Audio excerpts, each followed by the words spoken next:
قربان ہے او خاک دل قربان خان کی جان بھی قربان نحمد و صلی علی رسول الکریم بسم اللہ الرحمن الرحیم لا الہ الا انت سبحانک انی کنت من الظالمین ایاک نعبد و ایاک نستعین. میرے تمام پاکستان تحریک انصاف کے ساتھیوں، خواتین و حضرات، social media, print media, electronic media, تمام افراد کو السلام علیکم. سب سے پہلے تو معذرت خواہ ہوں دیر سے آنے کے لیے، کیونکہ آج آپ کو مجھے دیکھ کے بھی لگ رہا ہوگا کہ میری کچھ طبیعت آج ٹھیک نہیں ہے. چیسٹ کنجیشن بھی ہے اور گلا بھی خراب ہے، تو اس لیے زیادہ لمبی بات بھی نہیں کروں گا. لیکن میں آج کمپین کی شروعات پر خراج تحسین پیش کرتا ہوں جناب عمران خان صاحب کو، پاکستان تحریک انصاف کو، کہ آج ہم اپنے الیکشن کی کمپین کی سلسلہ شروع کر رہے ہیں. اور اس سے بڑھ کر میں عمران خان صاحب کو اس بات کی خراج تحسین پیش کروں گا کہ پی ڈی ایم والوں کو گھسیٹ کر وہ اکھاڑے میں لے کر آئے. آپ بھی وہ بھاگنے کی کوشش کر رہے ہیں. آج میں مذائقہ خیز بیان سن کے گورنر کے پی کے کا میں بڑا حیران ہوا کہ وہ کہہ رہے ہیں جی میرے پاس الیکشن کمیشن نے لفافہ بھیجا ہے، لیکن وہ لفافہ میں کھولوں گا نہیں. وہ میرے سیکرٹری صاحب جب آئیں گے سوموار والے دن تو وہ لفافہ کھول کے پڑھیں گے کہ اس کے اندر کیا لکھا ہوا ہے. تو اس حد تک آپ ڈرے ہوئے ہیں پاکستان تحریک انصاف سے کہ آپ اکھاڑے میں آنے کی اب بھی آپ کو گھبراہٹ ہے. تو پاکستان تحریک انصاف کے ہر ورکر کو اور چیئرمین کو اس بات کا خراج تحسین جاتا ہے کہ پی ڈی ایم والوں کو گھسیٹ کر اکھاڑے میں لے آئیں اور انشاءاللہ تعالیٰ الیکشن پولنگ والے دن اٹھا کر اکھاڑے سے باہر پھینکیں گے انشاءاللہ تعالیٰ. تو یہ الیکشن بہترین الیکشن ہوگا انشاءاللہ تعالیٰ، اور پاکستان کی تقدیر اور قسمت بدلنے کا الیکشن ہوگا. چھوٹی چھوٹی باتیں جنرل سیکرٹری کی حیثیت سے میں ضرور کروں گا. یہ میری ذمہ داری ہے کہ اب الیکشن شروع ہو گئے تو اپنے تمام بھائیوں سے کہوں گا جو پاکستان تحریک انصاف کے ساتھ منسلک ہیں، عمران خان کے دائی ہیں، اور جنہوں نے عمران خان کو پاکستان تحریک انصاف کو ووٹ دینا ہے، کیونکہ اس دفعہ کا جو یہ ہمارا ووٹ ہے یہ گلیوں نالیوں کا ووٹ نہیں ہے بلکہ یہ پاکستان کو بچانے کا ووٹ ہے. میں اپنے ایک بچے کی وی لاگ پہ باتیں سن رہا تھا تو اس نے کہا جی کہ ایم پی جو ہیں جو تھے ایم پی اور اب آئے ہیں تو اب وہ یہ بات کرتے ہیں کہ یہ گلیوں نالیوں کا الیکشن نہیں ہے بلکہ پاکستان بچانے کا ہے، تو اپنی کارکردگی کو چھپانا چاہتے ہیں. تو میں ان اپنے بھائیوں کو یہ پیغام دوں گا کہ بنیادی بات یہ ہوتی ہے کہ آپ کے حلقے میں روڈ بنے گا، پانی آئے گا، بجلی آئے گا اس صورت میں جب صوبے کے پاس فنڈ ہوگا، اور اس صورت میں آئے گا جب وفاق کے پاس فنڈ ہوگا. تو اس پی ڈی ایم کے حکومت نے جو کام کر دی ہے، ڈپارٹمنٹس کے ساتھ ہم بیٹھتے ہیں، مجھے ڈپارٹمنٹ کے کچھ لوگ بتا رہے تھے کہ ڈپارٹمنٹ کے اندر جو فنڈز تھے وہ بھی وزارت خزانہ نے، پی ڈی ایم کی وزارت خزانہ نے واپس خزانے میں منگوا لی. تو جب آپ کے پاس فنڈز ہی نہیں ہوں گے تو پھر آپ کیسے اپنے لوگوں کے لیے کام کر سکتے ہیں؟ جب آپ کا ملک کا حالت یہ ہو کہ آپ ڈیفالٹ ہو رہے ہوں، بینک کرپٹ ہو رہے ہوں، تو پھر کیسے آپ گلیاں بنا سکتے ہیں، بجلی بنا سکتے ہیں، کیسے آپ روڈ بنا سکتے ہیں جب آپ کا پیسے ہی نہ ہو؟ تو اس پیسے کو آپ تک پہنچانے کے لیے یہ ضروری ہے کہ پہلے پاکستان کو بچایا جائے. اس لیے ہم یہ بات کرتے ہیں کہ اگر پاکستان نہیں بچے گا تو آپ کا ڈیولپمنٹ کا کوئی کام بھی نہیں ہو سکتا، آپ کو اس کی ثمرات نہیں مل سکتے. غریب تر ہوتا جائے گا اور امیر جو یہاں پر ہیں وہ امیر تر ہوتے جائیں گے. ہم سب لوگ متوسط طبقے سے تلٹنے والے لوگ ہیں. تو یہ میں آپ سے بات کرنا چاہتا ہوں کہ الیکشن اب آگے سر پہ ہونا ہے. تو جو پاکستان تحریک انصاف کے لوگ ہیں وہ ڈسپلن کے ساتھ حصہ لیں اس الیکشن کے اندر، ڈسپلن کے ساتھ، کیونکہ موقع بار بار نہیں ملا کرتے. اگر ہم ڈسپلن کے ساتھ ایسا نہیں لیں گے تو خدا نہ خواستہ ہم اپنی سیٹوں کو گنوا نہ بیٹھیں. اس لیے میں بات کر رہا ہوں کہ کل ایک جگہ پہ کچھ تقریریں ہو رہی تھیں اور وہ محفل تھی، انہوں نے اپنا نام رکھا ہوا تھا عمران خان گروپ. عمران خان گروپ کے نام سے ایک علیحدہ محفل سجائی ہوئی تھی. میں اس ڈسٹرکٹ کا جنرل سیکرٹری ہوں، مجھ سے بڑا عمران خان گروپ کون ہو سکتا ہے؟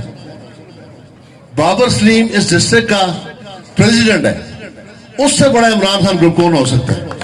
یہ سب آپ لوگ بیٹھے ہوئے سامنے، تو آپ عمران خان کے لیے بیٹھے ہوئے ہیں نا؟ ہم سارے عمران خان گروپ ہیں. پچھلے الیکشن میں جن لوگوں نے بلے پہ ٹھپا مارا وہ کون ہے؟ سارے عمران خان گروپ ہیں. تو اس طرح کی اپنی 2.5 انچ کی مسجد بنا کر پاکستان تحریک انصاف کو خراب کرنے کی کوشش نہ کریں. اور میں جنرل سیکرٹری ہونے کے حیثیت سے کہہ رہا ہوں